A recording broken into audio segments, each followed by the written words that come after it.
What is the first thing that comes to mind when you think of Florence? To me, it's Renaissance and art. We rode the Italia rail from Rome to Florence, which only took less than 2 hours. The train ride was very comfortable and scenic. Today, I will be sharing with you the 5 things I wish I knew before I went to Florence. Florence is the heart of the Renaissance.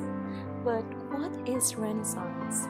In a nutshell, Renaissance is the rebirth of Greek and Roman ideals, one example of which is humanism. These ideals are mostly translated into Florentine literature, paintings, and sculptures. The Medici Family. As we walk through these narrow cobblestone streets, let me share with you the story of one very significant family that helped Florence to become the epicenter of the Renaissance. They were bankers and were considered the uncrowned monarch of Florence. This wealthy and powerful family, especially Lorenzo Medici, sponsored many talented artists, which enabled them to focus on their craft without having to worry about money. It was because of their patronage that we were gifted with most of the art that we will be seeing today in the museums. The difference of Renaissance art from medieval art. Welcome to our first museum, the Uffizi. This museum holds some of the best Renaissance artwork and personal art collection of the Medici family. This museum deserves at the very least the whole day, but since we only have one day to visit 2 museums, let me share with you a general overview as to what makes Renaissance art different from medieval art.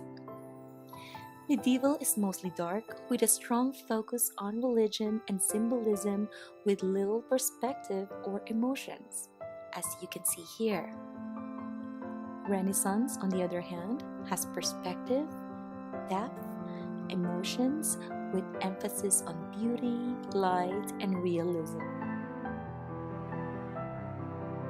Botticelli, his muse, and the birth of Venus. My favorite painting in Florence is housed here in the Uffizi, and we'll go there right now and look at it. This is Botticelli's The Birth of Venus. This is an iconic painting where a lot of modern inspirations has been drawn from Bond movies to fashion trends. This can also be interpreted in many different ways depending on whose perspective, but to me, I see it as a celebration of female sexuality, femininity, and body through the goddess of love and beauty, Venus. Another thing I find interesting in Botticelli's painting was his muse. Who was Botticelli's muse, and who was, in this painter's eye, the most beautiful woman enough to be called the goddess of beauty? Her name was Simonetta Vespucci. She was a married Italian woman whom he lived next door with.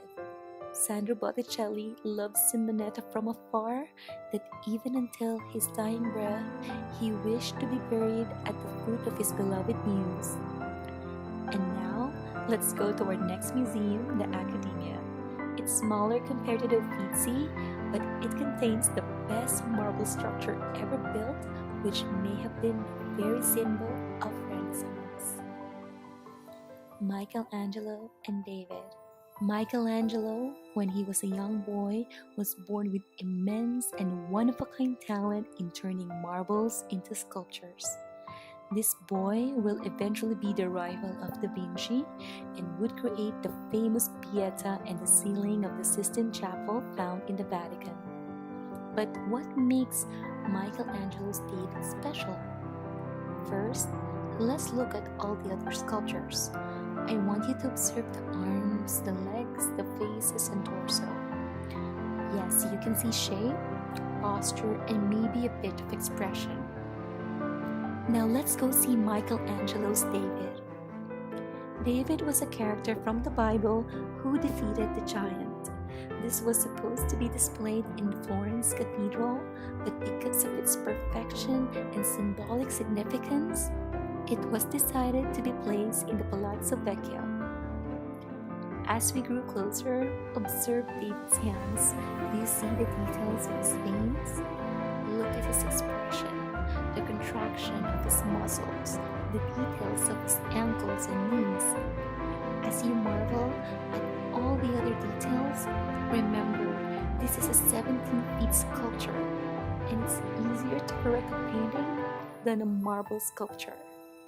Florence isn't just another pretty place where you can eat, shop, or take hundreds of selfies. Florence is too rich with culture and history that even if you've never been into art or Renaissance, you can't help but come out more refined and sophisticated than before you came in, with a better understanding not just of the Renaissance era, but of yourself. I hope you enjoyed this episode, and I would love to hear your thoughts in the comment section below.